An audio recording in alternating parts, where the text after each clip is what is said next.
Hi, welcome to the latest video here on my channel. We're going to be doing kaijus for KaiJUNE. I was watching Godzilla vs. Biollante and I started doodling on my sketchbook, and I decided that this would be a really cute illustration to do on this wood panel canvas that I had prepped for another project, and I kind of messed it up with another canvas. And it's been sitting on my drawing table for a while, and I decided now it's the time to do kaijus. So, magic of editing, let's go. And as you can see, the sketch is done. I used watercolor pencil to do the sketch, and I'm only going to be doing Poscas for this project. Just Poscas. I'm not gonna use inks or other markers, and I'll explain why in a moment. But for now, hi, how are you? I hope you're doing well. Thank you for stopping by on this video, and if you like kaijus and like this art style and like me rambling nonsensically into this microphone, well, please like and subscribe. This channel is not particularly aggressive with the subscribes and likes, but I would like you if you'd like this video. Thank you. I'll repeat that in the end. This is not going to be one of the videos that I ramble on for 20 minutes. I'm going to be tuning in and out, so don't worry if you don't like the narration. It's going to go away in a little bit and I'll come back later. But for now, I am going to talk, and I'm going to talk about these kaijus because the reason I doodled these ones in particular is because they're kind of my favorite so far. I was watching almost all the Godzilla movies from the Showa era, because that's the 60s and 70s era of Godzilla, and they're very camp and colorful and silly and fun, and also the more readily available ones. If you have Peacock or HBO, they're there. And the original 1940s Godzilla is there too, but there's not many places where you can stream the Heisei era. So I had to see Godzilla vs. Biollante on archive.com. It's okay. It was a good resolution, but it's very curious to me that the 80s and 90s Godzilla movies are not as available as the 60s and 70s Godzilla movies. But anyway, I digress. So here we are. The background is done, and Godzilla is destroying something off camera, so you have a little bit of smoke in the background. And the reason I wanted to use Poscas is because I didn't want to. When you're doing fan art, you can kind of pressure yourself into doing things on model and making your characters look as much to the source material as possible. But I didn't want to do this with Godzilla because he's very textured and very dark, and the way I did my parade, it could have meant that the composition was very lopsided. So I decided to only use Poscas and limit myself to the color palette that I have. I don't have that many Poscas either. So it's very refreshing to work with a limited color palette, especially when you're not on digital too. So that's the reason why I'm only using Poscas and a limited color palette. So I'm gonna take a break, listen to the bleepy bloopy music, enjoy the speed painting, and I'll be back later.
why did you spend so much time sketching the characters if you were just gonna plow through your sketch lines with the Posca Pens? And that's a really good question. And the answer is because I like to complicate my workflow. I don't really have a reason. I don't believe it's the best way to do it. It's just the way I do it, and I usually don't plan out these paintings beforehand. I'm not very strict with myself about that, so I like to sketch on the canvas or on the wood board in this case and see how it goes, and if I make mistakes I can always cover them up and really try to be as organic as possible on the canvas. And sometimes that works and sometimes it doesn't. I know my friends are very regimented with that, and they do a lot of sketching before they put anything on the canvas, but I'm a little bit loosey-goosey like that, and if I make a mistake I usually just cover it up. And the Poscas are great for covering it up. So you'll see that some things change and I add or take away things, or when I'm doing the outlining with this fine line Posca, sometimes I don't hit the line where I sketched it, but then I erase it. So like I said, I'm very loosey-goosey with this stuff. So I don't know if it's the best way, but it's my way. And what I do usually is that I go over and re-sketch, fix the illustration again in that second sketch, and then when I'm coloring the details, you'll see that I'll go over and fix other little details, and it just forces me to think about the illustration over and over and over and make sure that it's what I had in my head. And is it perfect? No, but that's fine. It's more about having fun and being organic with these things. When I'm doing digital, I can be more finicky with the illustration. But when I'm doing analog paintings, and especially for this channel, which is supposed to be this is for fun, and I'm including you guys on the fun that I had doing these drawings, and I don't really want to be very obsessive with details and obsessive with it's got to look perfect kind of an attitude. I just want to have fun, and I want to document the process, and I want you guys to see it, and that's it. So that's why you'll see that I resketch and sometimes fix little details all over the place. And now back to the music as I do the details on Hedera.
At the beginning of the video that sometimes when you're doing fan art you can really want to stick to the model, to the original model, and there's gotta be a balance too. So in the case of Mothra and later on Gigan, they have so much details that have to be there for them to be identifiable as Mothra and Gigan. So how do you get all the details in there without making them hyper detailed versus Godzilla, who doesn't even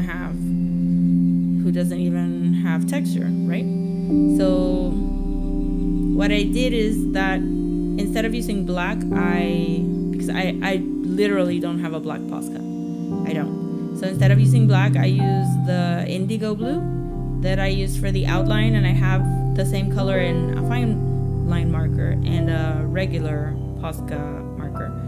And it turned out that when I mixed it with the orange, because it's orange and blue, and the indigo is kind of purplish, so it came off as black, even though I don't have any black in this illustration. So it turned out really well. And what you can do, you can see it now, is just add enough of that detail so that it looks like Mothra, but hopefully it doesn't look too out of place with the other cartoony characters. And I think because Godzilla and Hedorah have just enough details that when you see Mothra and Gigan and Biollante, they have various degrees of detail, so they'll flow together in the end. You have to stick around to the end of the video to see it, but I think it turned out really cute. So again, here's the music.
So this is it. I hope you liked the illustration. I had a lot of fun doing it. I had a lot of fun watching the movies and doing the doodles and the sketch and the whole process. It's kind of one of my favorite things that I've done on the channel, so hooray for that. If you liked what you saw, please like and subscribe, or find me on my socials. I'm on Instagram, on Twitter, on Facebook, so you can find me there, and see you next time for the next art video. Goodbye.